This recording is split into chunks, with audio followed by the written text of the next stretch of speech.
First of all, thank you for inviting me. It's a great pleasure being here, learning and sharing. I'm so honored. Thank you so much. So, how to motivate our students? What do you do, teachers around the world, to motivate your students, to help them learning in a happy and healthy way? It's a great pleasure being here with IELTA today.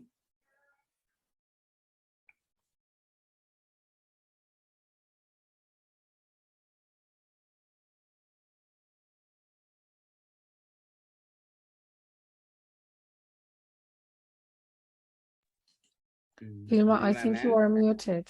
Vilma ma'am, you are muted. Oh, Okay, so sorry. Okay. Okay, That always happens. Thank you. So, young youth, young talent, techniques to motivate our students. What do you do, teachers around the world, to motivate your students to learn better, to learn a happy and healthy way? So I'm going to share with you some techniques that I use here in my country that works really well. First of them is listen to them. Listen to your students. Listen to what is going on their lives. And then if you give them some time to talk about their lives, to talk about what they're going through, they will learn how to believe and trust in you. And this is one of the most important things. If your students believe and trust in you, then they will be open to learn anything that you want to help, that you want to teach them.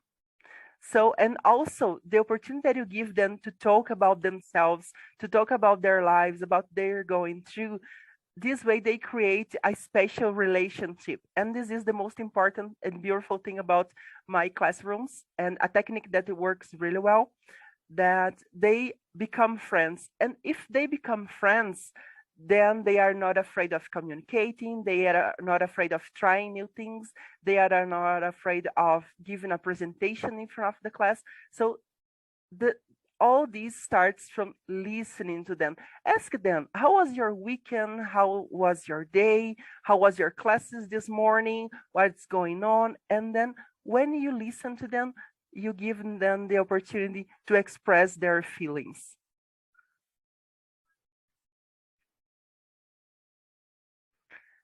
And I can see that it's really, really important that the teacher become a role model.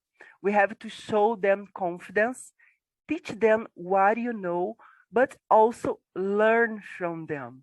It's pretty important that you give them the opportunity to teach them what they know. I know that sometimes we teachers, we are so worried about teaching them, and sometimes we think that we are the owners of the knowledge, but we have to have in our mind that the students bring knowledge from their home, they bring knowledge from their life.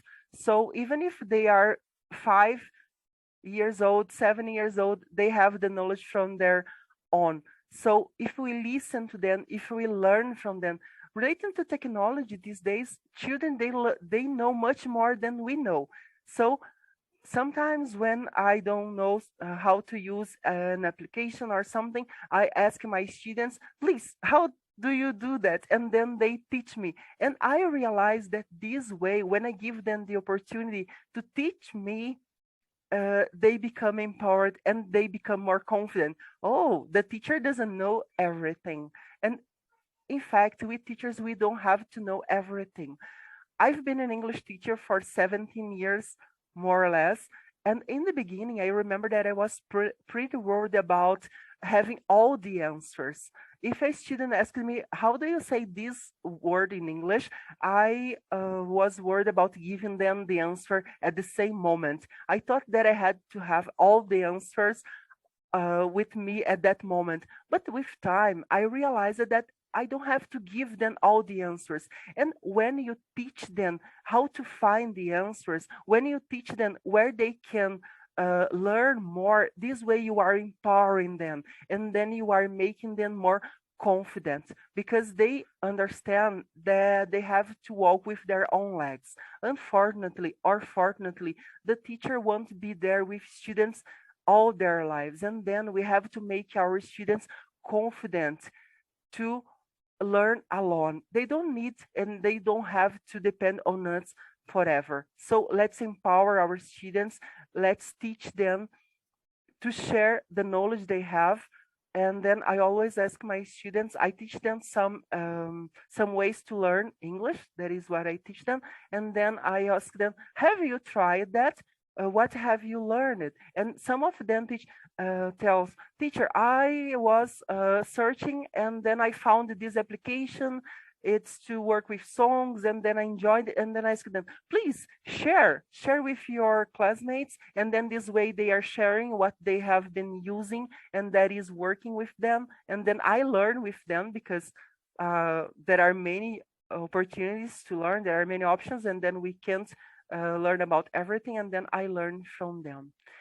And I teach my students to be present with body, heart, and mind. If they are in the classroom, I tell them, try forgetting about your things from home, about your problems, and concentrate on being here. Concentrate on listening to your classmates that are in front of you, giving a presentation. Listen to your classmates while they are reading, while they are talking about themselves. And this way, if you are in the classroom with your mind, body, and heart, then you will show your classmates that you care about them. And also the teacher has to do like that.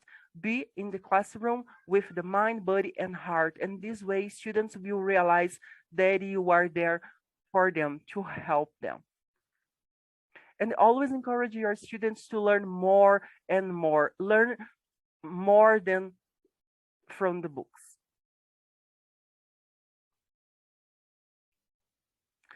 Accept mistakes with grace. I know that with teachers, we are always worried about correcting our students, showing them the right way. But this is something that with time I developed in my classrooms.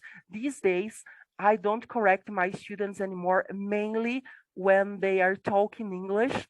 I correct them while they are writing, while they are doing grammar activities on the books, but while they are communicating in English, I never stop them. I never stop to correct what they're saying. And then I realized that this way they are communicating in a free way. Because in the past, when I used to stop them and correct every word that they were saying in a wrong way, they were all the time talking and looking at me and trying to check if they were saying the right word, they were using the right pronunciation. And from the moment that I stopped correcting them, that I was accepting the mistakes, they became more confident to communicate, and they became motivated to communicate in English and also in Portuguese in their homes and schools. So we don't have to correct our students all the time. Teachers, try this technique. Correct them later after they stop correcting. It's important that after they stop, you say, oh, maybe you could use this word, or maybe you could pronounce this in a different way, but never stop them while they are talking. This is a miracle. And then they become much more confident. I have tried that, and my students are talking in a beautiful and confident way.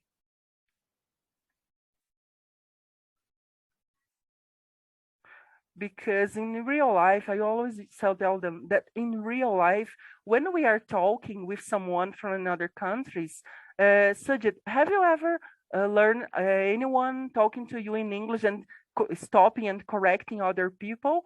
Paulina, have you ever heard someone correcting anyone else in English? We don't do that in real life. When you are communicating with people from another countries who communicate just in English, no one stops and corrects anyone. So why we have to do that with our students? And if we do that, if you correct them all the time, then this is not real English.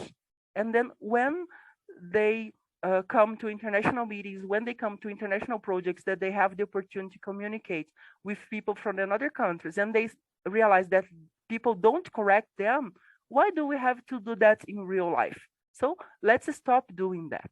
And some teachers become really crazy with me when I tell this, and they say, we have to correct our students to show them that they are wrong. Why? Let's empower them. This way we are not empowered. If we stop and correct all the time, we are not empowering them. And these days, mainly after the pandemic, this is something that I realize it's pretty important. Be prepared to help them emotionally. So it's pretty difficult these days dealing with emotions, and this is something that we have to teach our students how to do that. And I've been learning a lot online through videos, how to communicate, how to understand feelings, and all these that I am learning. I have worked some techniques with my students to show them how to work with their emotions, how to talk about their emotions. Since I have the technique to listen to them, then this way they realize that they are free to talk with me about their feelings, about their emotions. And I have realized that this way they become more confident because they trust me, they trust their classmates, and that's really good. And this way they start trusting their parents as well.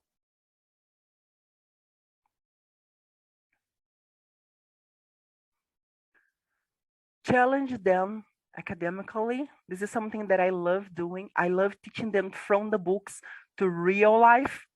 And then they are supposed to prepare presentations, videos, drama activities to use what they are learning from the books.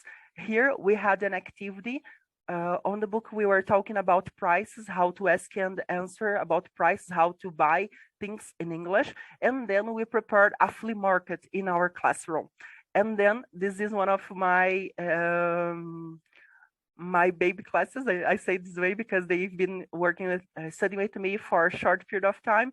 They started in February, so they have basic English, but they are being able to communicate, and I am so proud of them. Then they were buying and selling items. There's a short video.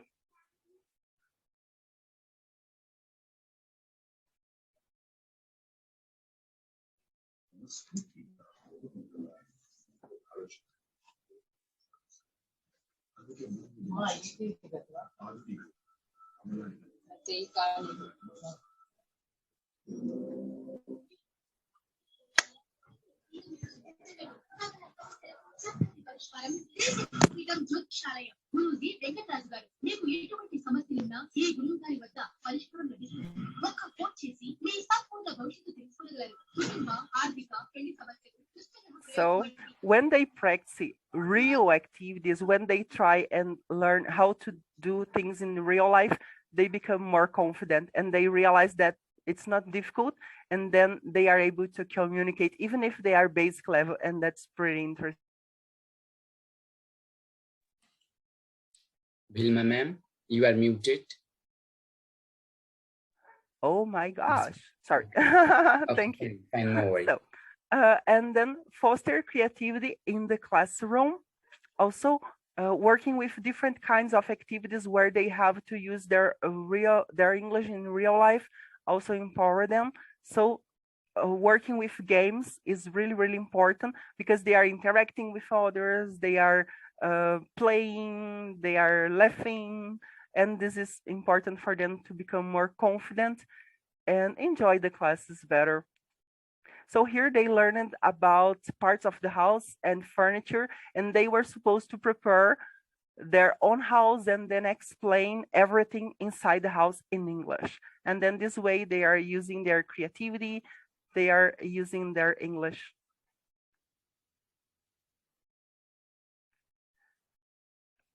Work with projects into the community. I've been working with the SDGs, and the projects into the community brings them the power to communicate with other people, to care about other people, because sometimes they are complaining about their lives, that their parents haven't bought them the cell phone that they wanted, and they are sad and they are complaining. And when we work with this kind of projects, they realize that their life is wonderful if we compare to other people's lives. And then this way they become aware that the world out there is not that good, and this way they start valuing their families and the things they have, and they realize that they have a happy life, and this way they become um, better human beings because they are taking care about others, they are learning different ways of living. And it's always important that we allow our students many opportunities for success. When you bring your students to show what they know best, you empower them and you make them confident. Here, I have been bringing my students to international meetings for singing, for dancing, for reading their poems. And when I remember that in some years ago, they were afraid of saying hello in English. And these days they are singing in the international scenario. I become so happy. And these opportunities, when you bring your students to an international um, environment, you empower them. This is so nice because they realize that what they do, the way they sing, the poems they write, it's important, and that there are people out there that gives value for this. And then this way they feel important and happy, and the teacher even more because they are communicating English, and that's amazing. Praise and encourage them. So I love encouraging them to do always better, to try more and more, never give up. And I like praising them with certificates. I realized that giving them certificates, showing them that they did a great job is something that really empower them and make them so motivated to try the next time and the next and the next. If we adults love our certificates and we feel good, can you imagine our students? So I do that. Even if, for example, if I give them homework and they do all the activities in the perfect way, so I like giving them a certificate for that. Oh, Vilma, but every time you're gonna do a certificate for them, it doesn't matter because if you give them a certificate, the next class, other students will do more activity and they will be more engaged to do the activities. So we have extra work as teachers, but the results are incredible. Certificates, and also I like putting their pictures on the classroom, the student of the week, the student of the month, the one who didn't miss class, and it empowers them and make them more confident. Stand by their side, dream their dreams, respect their decisions. So I become my students' friends and I know about their dreams. I know about their careers for the future. I learn everything about them. And then this way, I dream their dreams. I know everything about them. And this way, this relationship that we create is something incredible because this way they become more motivated, and all the time they are willing to do different things, and when they have a dream, when they want to do something, they come to me and they ask my opinion. And when I tell people my techniques, they look at me and say, but Vilma, you don't teach, you just talk with your students, you just play with them. But this way, sometimes I leave the books apart. I just work the topics and teach. For example, if a lesson 5 is about simple past, then I just explain them how to work with that, and I teach them how to talk about their what they did yesterday, what they did last month, last vacation, in their childhood. Tell me, isn't it teaching them English? Isn't it more important helping them to communicate? Isn't it more important than completing 15 pages on a book? I think so. I think it is more important. And then some people become crazy at me. Oh, but you should use the books. And I say, books are important, but teaching them English in real life is even more important. And practice random acts of kindness. Here, I had some projects with my students. The lesson was talking about valuing and empowering each other. And then here in this lesson, this project in particular, um, I asked them to write their names on a piece of paper, and then I exchanged it. For example, here Isadora had Germano's name, but he didn't know about that, and she didn't know who had her name. And then they were supposed to prepare a certificate for the person, telling on the certificate what that person had in a special. So, oh, Isadora, you are a very special friend. You are kind, you are intelligent, you are beautiful. They were supposed to write on the certificate what they think about the others. But I asked them, tell the good things, because the bad things is something that everyone is pointing and saying. But the good things is something that people generally don't do. Then they were pretty happy receiving their certificates, and they were surprised what their friends thought about them. And this way they are learning to tell good things about others, because we have out there these days with the internet, we have a bad word out there and people are criticizing others all the time. But when we work with these projects, we encourage them, we teach them, and we empower them to find the best into other people. Show them no one is better than anyone. So I love working with projects where I sit by my student side and then I listen to them, I work with them, and this way I am motivating them to believe in themselves and to work in a better way. Be one of them. In my classrooms, I am always the first one, the most motivated one for the activities, and I am the first one to be there for Halloween. I am the first one to be there for any activity. I am the first one motivated and engaged to be that. And then if I am like that, my students are like that as well. So teachers, you have to be encouraged and motivated for the activities. It doesn't matter which activity you have to do. Oh, it's a boring thing. I don't like that. How will my students enjoy that? But if the teacher is motivated, if the teacher is there willing to do that, the students will do the same. They will feel you. They will see your eyes shining and they will be motivated as well. It doesn't matter how boring the activity you have to do with them is. If you show that you are motivated, they will be motivated as well, and show that you are one of them. And this is something that some teachers become, oh, but if I show that I am one of them, they won't respect me. They won't respect me. And teachers, I say, they will respect you even more. If you show them that you are not better than they are, they will respect you even more than if you were there in front of them. I am the teacher. You have to be silent and listen to me and listen to what I have to say. If you listen to them, they will listen to you. If you respect them, they will respect you.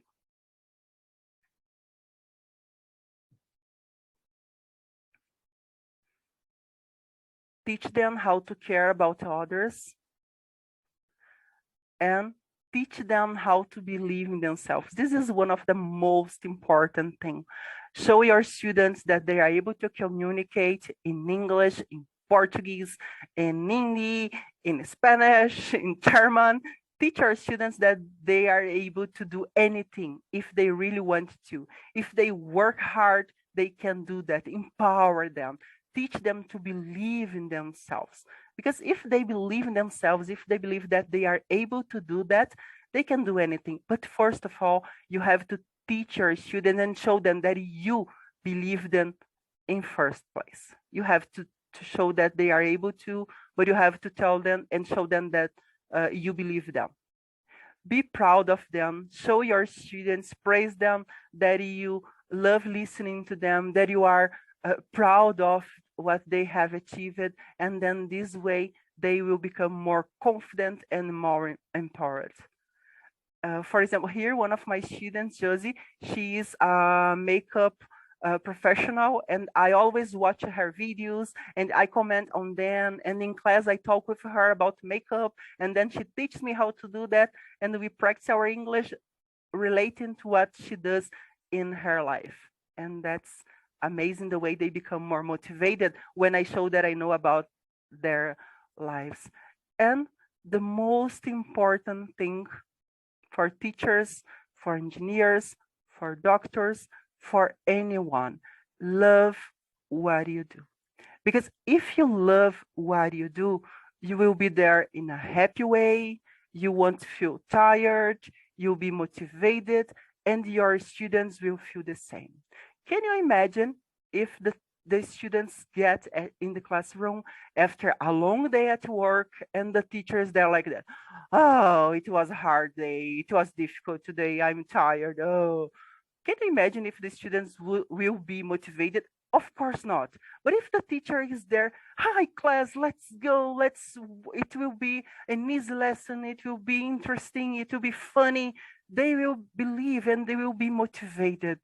But you can just do that if you love what you do. So if you are a teacher and you don't love what you do, I'm sorry to say, but you have to choose another career. Your students don't deserve that you do that with them. Because if you don't like what you do, they know that. They look at you and they know that you don't like that. If you go to a store and the manager, the sales person doesn't like what she does, you realize that. And the students do the same. So love what you do. Last but not least, one of my students sent me a video talking about motivation in the classroom. And this is the last part for my presentation. It's a short video, okay? Please let me know if you can listen to him.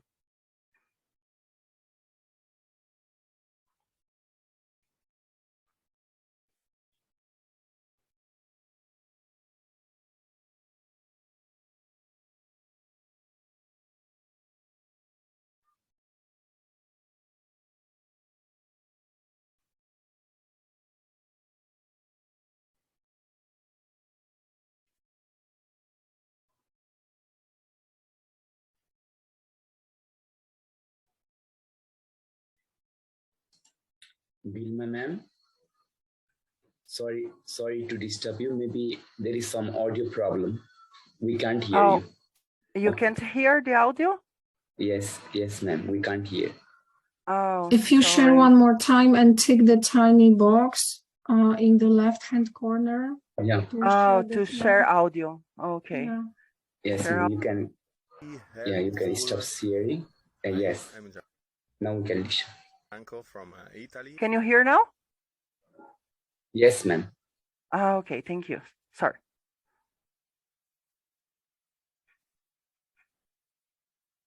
It's a short video. Hi, I'm Gianfranco from Italy. I'm a event manager. I know Vilma teacher in October last year. I needed your support for learn English because for my job was very important to talk with my colleagues from different countries in Europe. And I'm very happy to know Vilma because she was and she is a teacher, very helpful, very available, and she is a very not a teacher but like a friend. She